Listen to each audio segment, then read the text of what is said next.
The next is the isotopes. What are isotopes?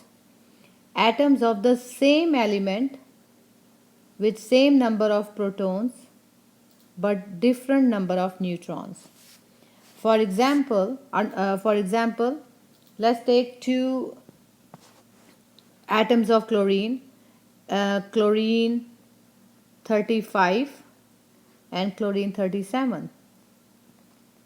We can also write down like this: chlorine 35, chlorine 37, and this 35 and 36 are the atomic masses of these chlorine atoms.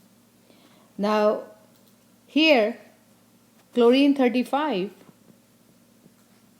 is the atomic mass. The atomic number of chlorine is 17. 17 means 17 protons, 17 electrons, but how many will be neutrons? 18.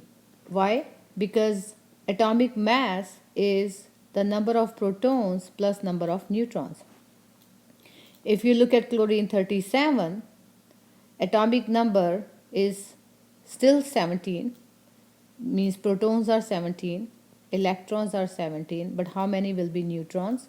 You do 37 minus 17, which will be 20. So if you look at these two atoms of chlorine, they have the same number of protons, 17, 17, but different number of neutrons, 18 here and 20 here. So these are known as isotopes. Now, in the periodic table,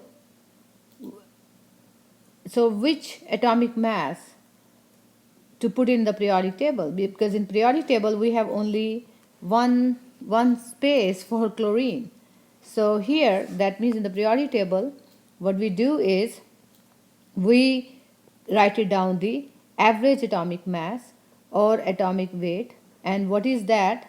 That is the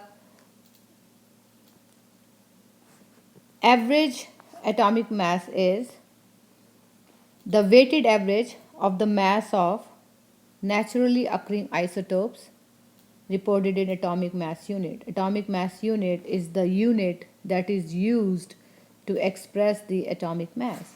So let's do one problem. For example, chlorine has two isotopes as we discussed here, chlorine 35 and chlorine 37.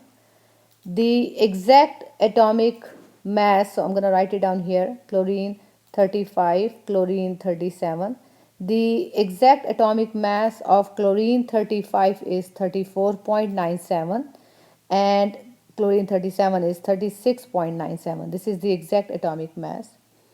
In nature, chlorine 35 is present as 75.78%, chlorine 35 is present, and 24.22% is chlorine 37.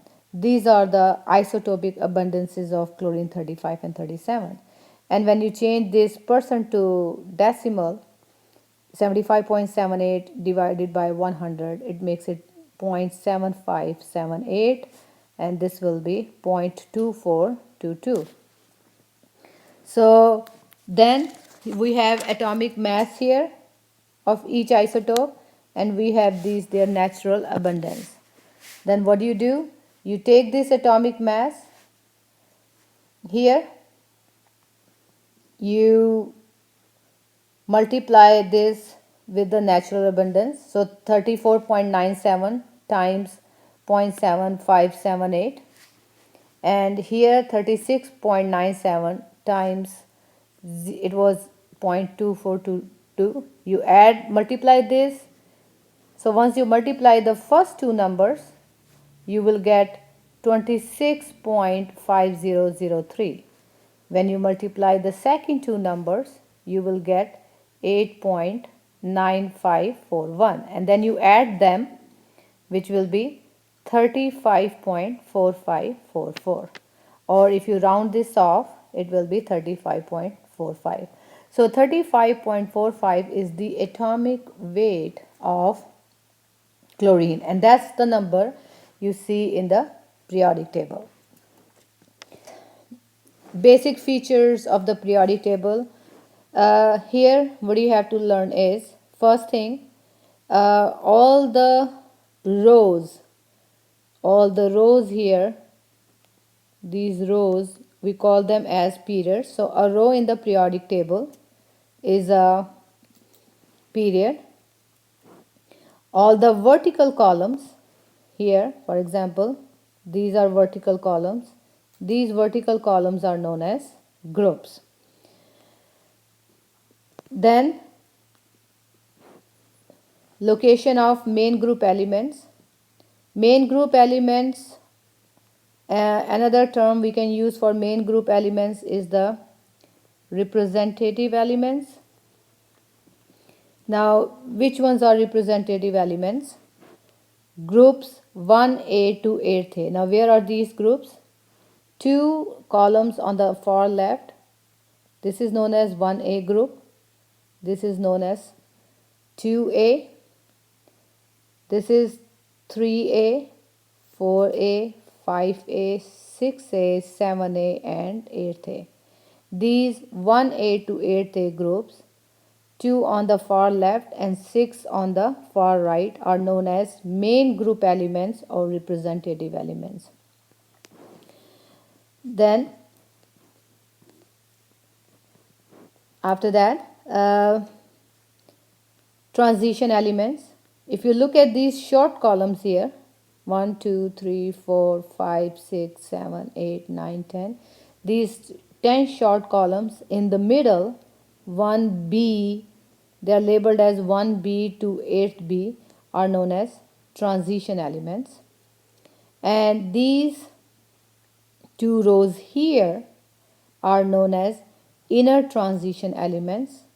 The first row is also called lanthanides, and the second row here we call it as actinides. There are some specific names for some of the groups. For example, group 1A here, they are also known as alkali metals.